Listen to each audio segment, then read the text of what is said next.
کیونکہ جب زیادہ بارش ہوتی ہے تو زیادہ پانی آتا ہے اور پھر پورا شہر ڈوب جاتا ہے، کیونکہ نالوں میں پڑا کچرا سارا سال کوئی نہیں اٹھاتا ہے۔ چند ماہ قبل بارش کے بعد NDMA نے برساتی نالے صاف کیے، مگر وہ ایک بار پھر غلاظت سے بھر چکے ہیں۔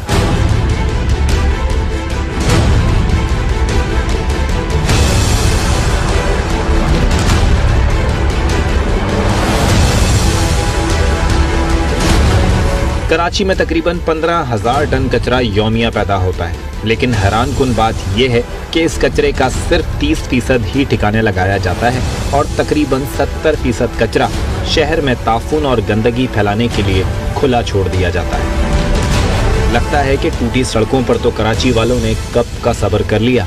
ٹریفک جیم میں پھنسنے کی عادت بھی ڈال لی ہے، کیونکہ نئی بننے والی ہر سڑک چند دن کی مہمان ہوتی ہے اور پھر وہی کھڈے اور گڑھے یا پھر ٹوٹ پھوٹ کراچی والوں کا مقدر۔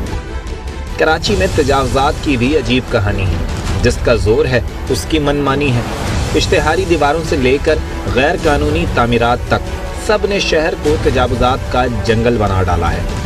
اس معاشی دارالحکومت کے لیے 10,000 سیکیورٹی کیمروں کے ذریعے سیف سٹی پروجیکٹ کا تصور 9 سال قبل یعنی 2011 میں سامنے آیا تھا۔ متعدد بار سندھ اپیکس کمیٹی کہہ چکی ہے، سپریم کورٹ نے بھی 4 سال پہلے فوری طور پر 10,000 کیمرے لگانے کا حکم دیا، لیکن کراچی سیف سٹی منصوبے پر کوئی عملی کام نہ ہو سکا۔ نتیجتاً 10,000 سیکیورٹی کیمروں کا تخمینہ 10 ارب روپے سے بڑھ کر 22 ارب روپے تک پہنچ چکا ہے۔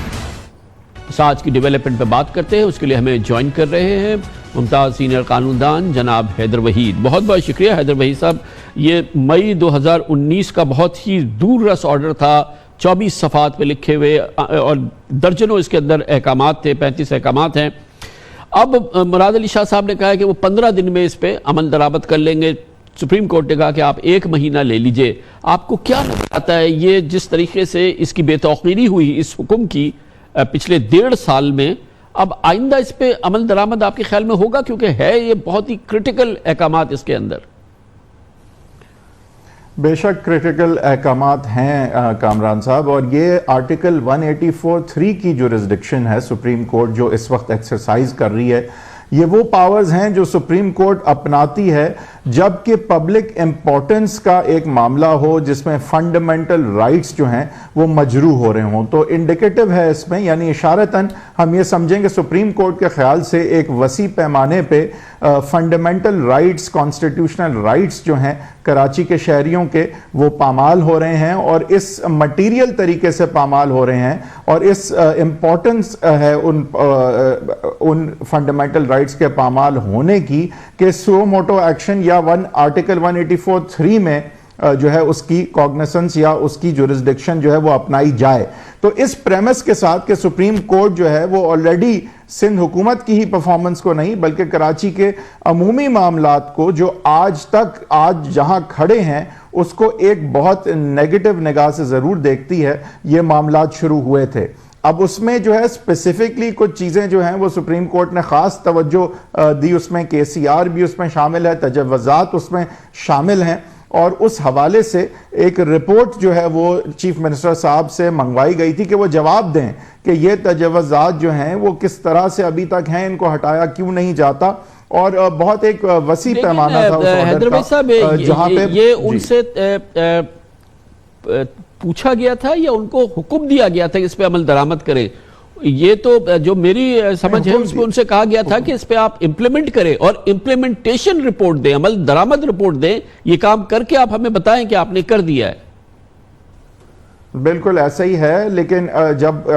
پوچھا جاتا ہے، کہا جاتا ہے، جب حکم ہی ہوتا ہے سپریم کورٹ کا ایدر وے، بٹ اس کو اس طرح سے سمجھیں کہ عمل درآمد کا جو وقت دیا گیا تھا اس کا جو پوچھنا تھا پھر کہ عمل درآمد ہوا یا نہیں ہوا، میں اس سینس میں پوچھنے کی بات کر رہا ہوں کہ سپریم کورٹ نے آج پوچھنا تھا کہ یہ رپورٹ آپ کی کیوں نہیں سبمٹ ہوئی، کیونکہ رپورٹ کا سبمٹ ہو جانا اس طرف اشارہ کرتا کہ عمل درآمد ہو چکا ہے، یا جن معاملات کا سپریم کورٹ جو ہے وہ توجہ دلانا چاہ رہی ہے وہاں پہ قانون کا راستہ اپناتے ہوئے اس کو پائے تکمیل تک حکم کو لے جایا جا چکا ہے۔ کیونکہ رپورٹ داخل نہیں ہوئی تھی کامران صاحب، تو لہٰذا ہم اس کو ازیوم یہی کرتے کہ شاید عمل درآمد نہیں ہوا، لیکن چیف منسٹر صاحب نے یہ بہرحال کہا کہ نہیں، عمل درآمد تقریباً ساری چیزوں پہ ہو چکا ہے۔ یہ تو ہو گیا حکومت سندھ کا معاملہ، لیکن آپ نے دیکھا کہ اس احکامات میں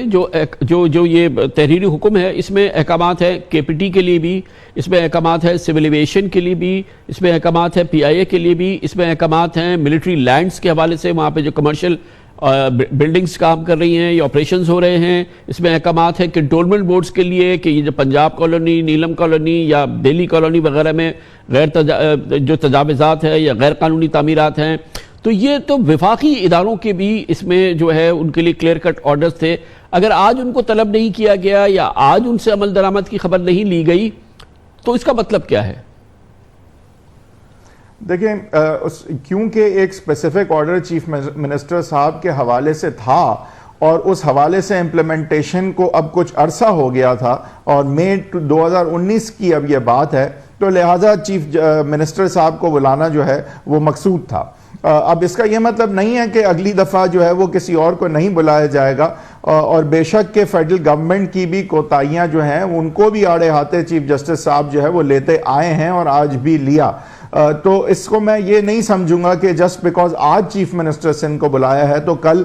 جو ہے وہ وائلیشنز کی وجہ سے یا نان امپلیمنٹیشن کی وجہ سے کسی اور فیڈرل منسٹر کو، یا ایون اگر ہم آگے ایکسٹینڈ کریں تو کسی کو بھی بلایا جا سکتا ہے اس حوالے سے۔ لیکن اس میں کوئی شک نہیں ہے کہ کیونکہ چیف جسٹس صاحب خاص کر کراچی کو فرسٹ ہینڈ دیکھتے آئے ہیں اور بہت سارے معاملات ان کی آنکھوں سے یہاں گزرے ہوئے ہیں، کیونکہ وہ یہاں چیف سندھ ہائی کورٹ کے جج بھی رہے ہیں اور کراچی کے ریزیڈنٹ بھی رہے ہیں، تو اس لیے ان کا بڑا کین انٹرسٹ ہے کہ یہاں پہ فنڈامنٹل رائٹس جو کراچی آئٹس کے ہیں وہ جس طرح سے اوور دا ڈیکیڈز پامال ہوتے آئے ہیں اور بیسک نیسیسٹی کی چیزیں جو ہیں وہ فراہم نہیں ہو پاتی، کیونکہ جو ہے تجاوزات اور معاملات جو ہیں وہ اس طرح چلے ہیں کہ قانون کی وائلیشنز ہوئی ہیں، تو اس کو درست کیا جائے۔ اور اس میں میرے خیال سے کوئی شک نہیں ہے کہ وہ ایک کافی حد تک اس میں آگے جائیں گے، تو اس لیے میں سمجھتا ہوں کہ آگے جس کیننس سے چیف جسٹس صاحب اس کیس میں چل رہے ہیں، میں سمجھتا ہوں عمل درآمد ہم دیکھتے چلیں گے، لیکن یہ ذہن میں رہے کہ ریئلسٹک ایکسپیکٹیشنز ہونی چاہیے۔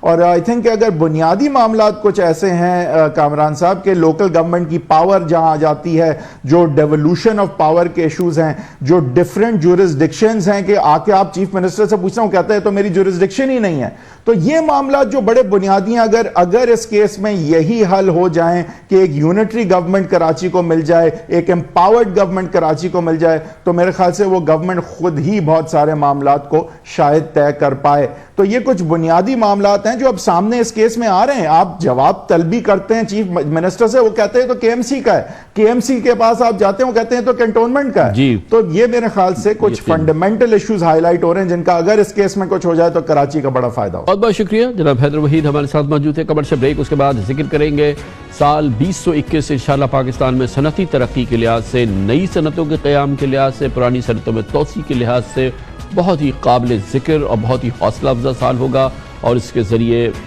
روزگار کے بے پناہ مواقع بھی انشاءاللہ پیدا ہوں گے۔ اس پر ایک بار پھر ہم نگاہ ڈالیں گے اور کاروبار کا اور تجارت کا بھی اس پہ لیں گے چھوٹے سے وقفے کے بعد۔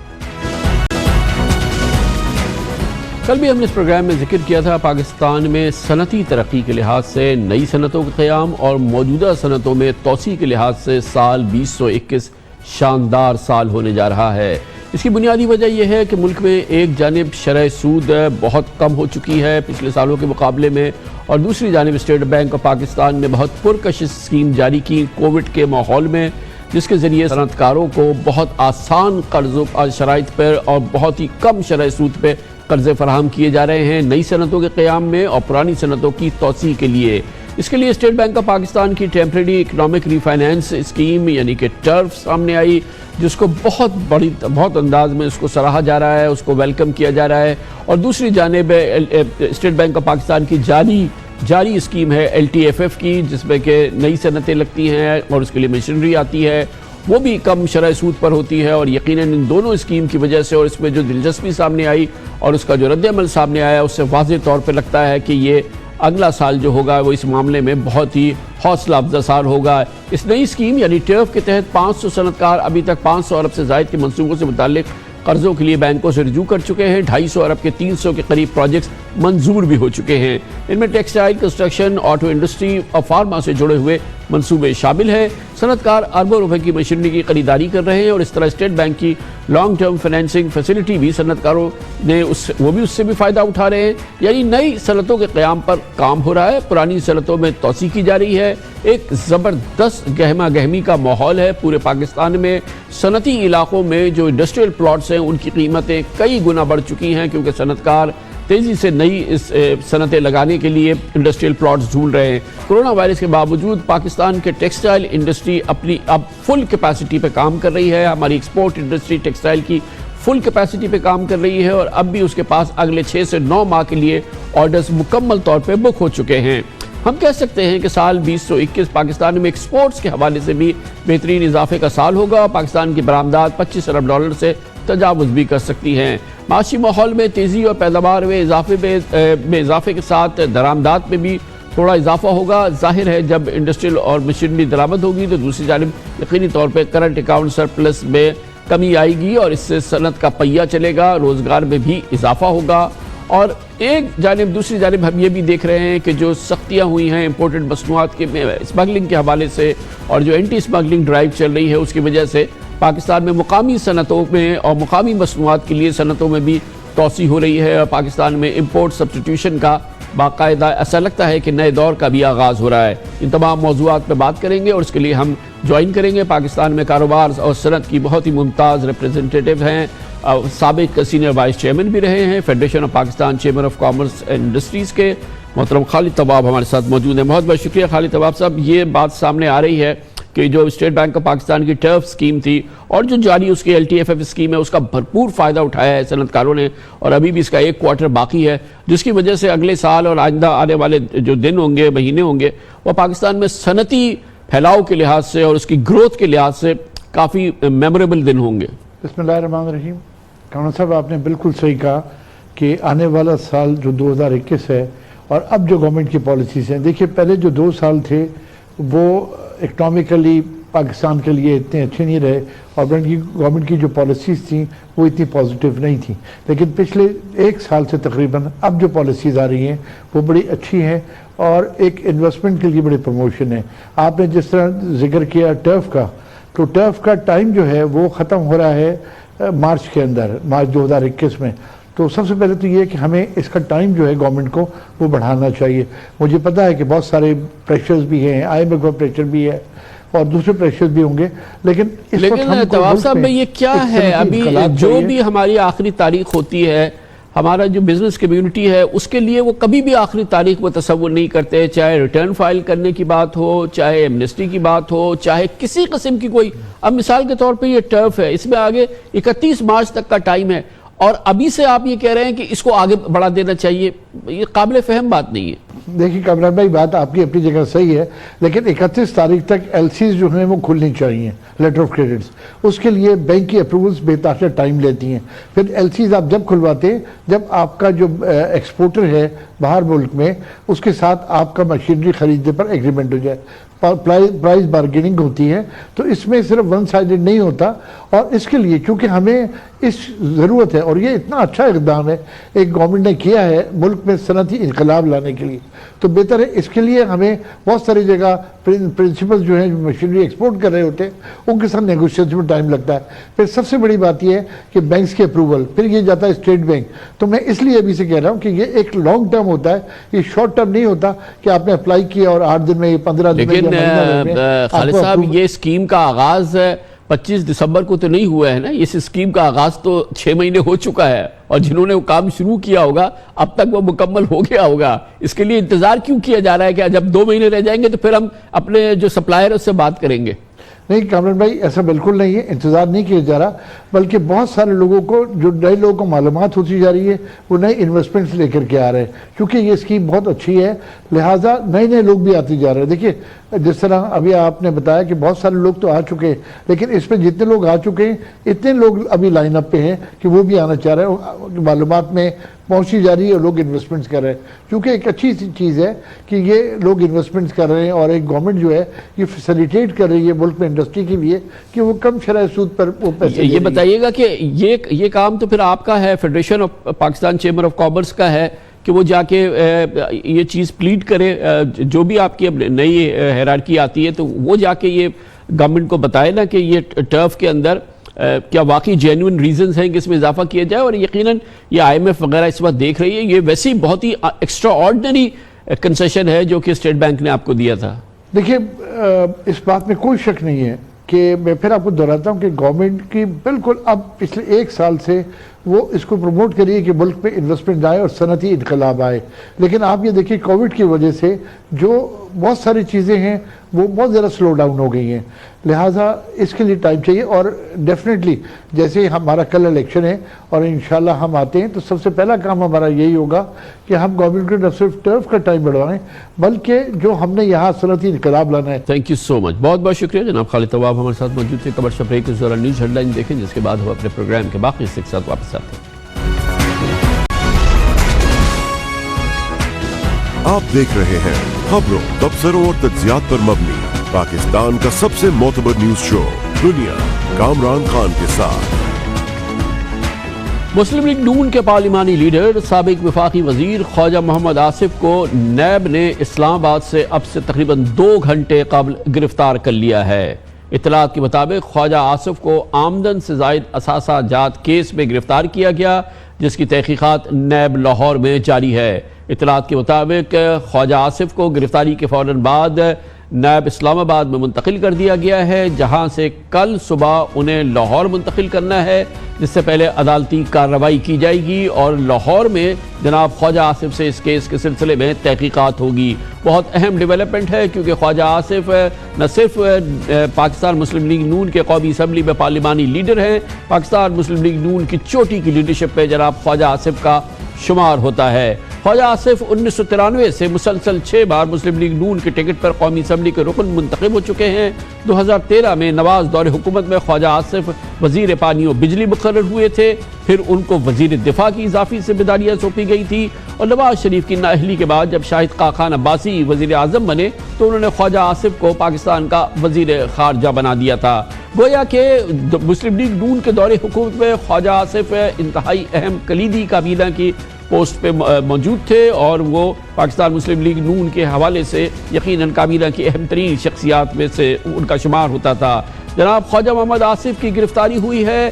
پاکستان مسلم لیگ نون کا اجلاس جاری تھا اسلام آباد میں موجودہ سیاسی صورتحال کے حوالے سے. اس دوران وقفہ ہوا تھا جس کے لیے وہ باہر نکلے اور وہ ابھی کہیں نکل کے کہیں جا رہے تھے کہ راستے میں نیب نے ان کو انٹرسیپٹ کیا اور ان کو گرفتار کر لیا. اب سے تھوڑی دیر قبل مسلم لیگ نون کی نائب صدر مریم نواز نے ایک ہنگامی پریس کانفرنس میں دعویٰ کیا کہ خواجہ آصف پر نواز شریف کے بیانیے سے علیحدہ ہونے کا دباؤ تھا, اس لیے ان کو گرفتار کیا گیا ہے.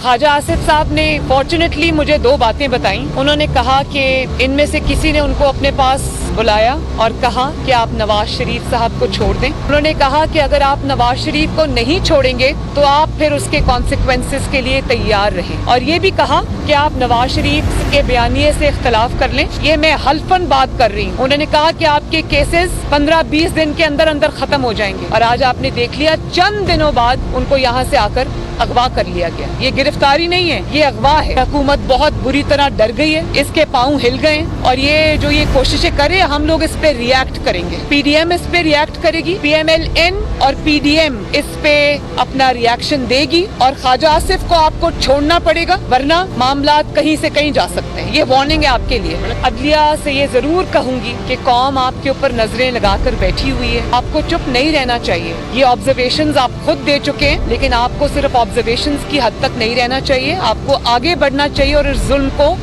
مٹانا چاہیے.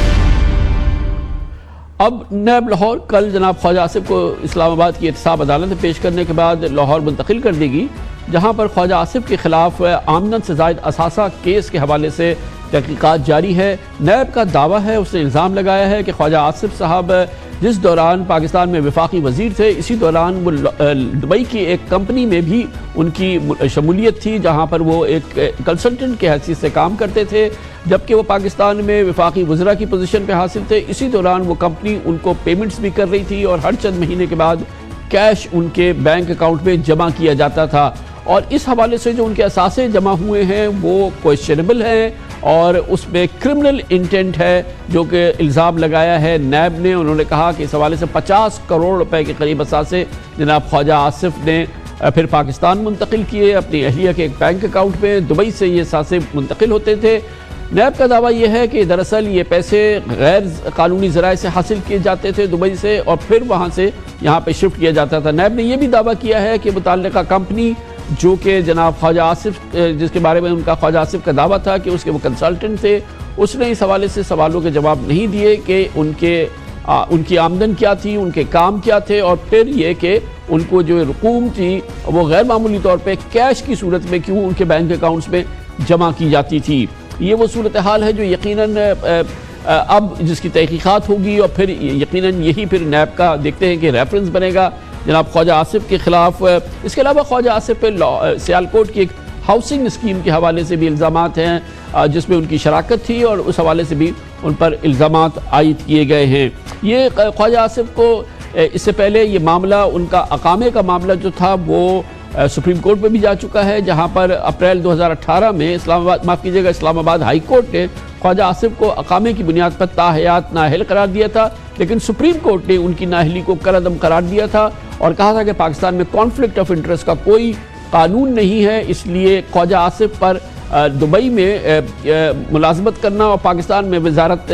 کو قائم رکھنا وہ کانفلکٹ آف انٹرسٹ نہیں ہوتا۔ نیب اب کہتی ہے کہ یہ کانفلکٹ آف انٹرسٹ کا کیس نہیں ہے، وہ دراصل آمدن سے زائد اثاثوں کے حوالے سے خواجہ آصف کو گرفتار کر رہی ہے۔ وزیر اعظم عمران خان خواجہ آصف کے وفاقی وزارت سنبھالنے کے ساتھ ہی اقامت پر ملازمت کو شدید تنقید کا نشانہ بارہا بنا چکے ہیں۔ ملک کا defence minister, foreign minister, water and park minister, وہ دبئی کی 5 سال دبئی کی کمپنی سے 15-20 لاکھ روپیہ لے رہا ہے مہینے کی تنخواہ۔ اس کا کوئی تصور ہے؟ کوئی کسی کو 5 سال 15-20 لاکھ روپیہ دیتا ہے مہینے کی تنخواہ؟ وہ تنخواہ نہیں مل رہی تھی، وہ کوئی اور چیز مل رہی تھی۔ خواجہ آصف، اس کا اقامہ ہے وہاں دبئی میں، ملک کا وہ اس وقت فورن منسٹر ہے، 16 لاکھ روپیہ مہینہ اس کو تنخواہ مل رہی ہے، اور لیگل کنسلٹنٹ، وہ اس کا پروفیشن ہی لیگل نہیں ہے۔ سب کو پتا ہے کہ یہ کیا ہے۔ اچھا، اور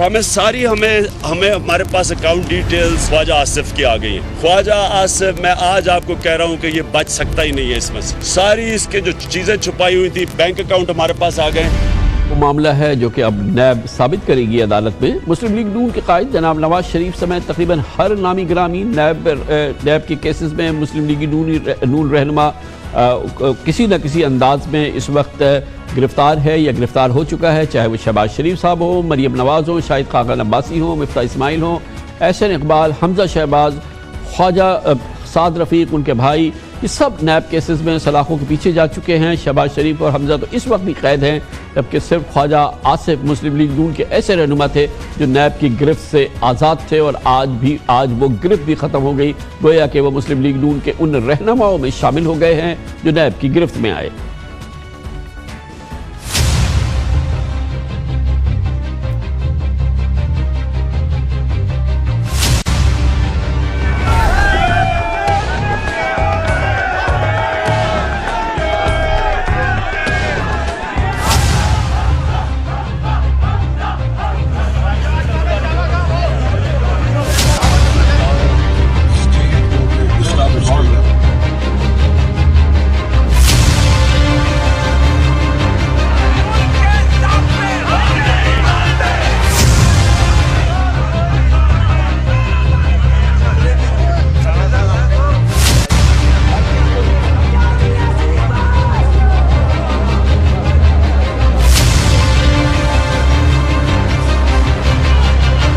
موضوع پہ بات کریں گے، اس کے لیے ہمیں جوائن کر رہے ہیں وزیر اعظم کے مشیر داخلہ جناب بیرسٹر شہزاد اکبر۔ بہت بہت شکریہ بیرسٹر صاحب۔ یہ فرمائیے گا کہ خواجہ آصف صاحب گرفتار ہو گئے ہیں، کہا یہ جا رہا ہے کہ آمدن سے زائد اثاثہ کیس میں ان کو گرفتار کیا گیا ہے، اسپیسیفک چارجز کیا ہیں خواجہ صاحب پہ؟ دیکھیے، جو بھی کامران صاحب